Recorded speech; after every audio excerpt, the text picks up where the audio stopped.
on to our next segment, I'd like to get into the finer mechanics of actual gun fitting.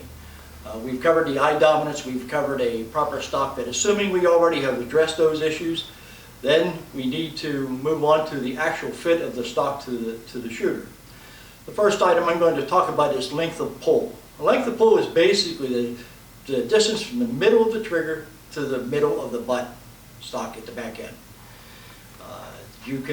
People measure this different ways. Sometimes they will measure, give you 3 different measurements. One will be to the top of at the heel, or the top of the butt, or the middle of the butt, or down at the toe of the butt. But essentially, we're just going to work with the distance from the trigger to the middle of the butt.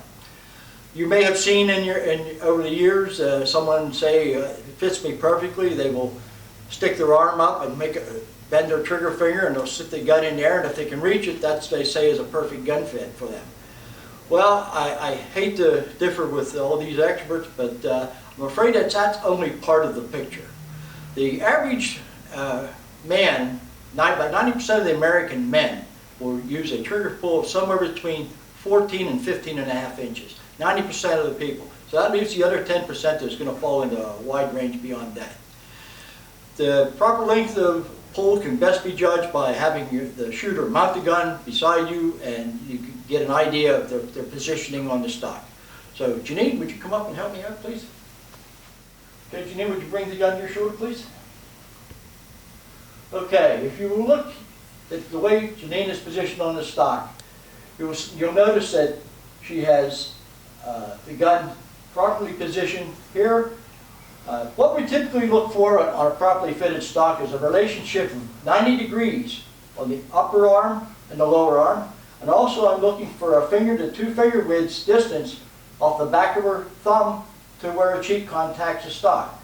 So in this particular case, as I stand looking at Janine, the stock would be a little bit too short for her, but only because she's a little tighter than the 90 degrees I'm looking for. But probably she could shoot this stock okay.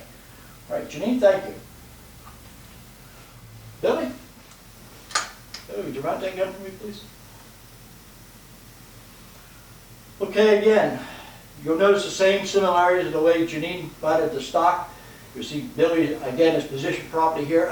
Again, I would have to say that Billy is just a little bit, this stock is a little bit too short for Billy. His the angle here is definitely less than 90 degrees.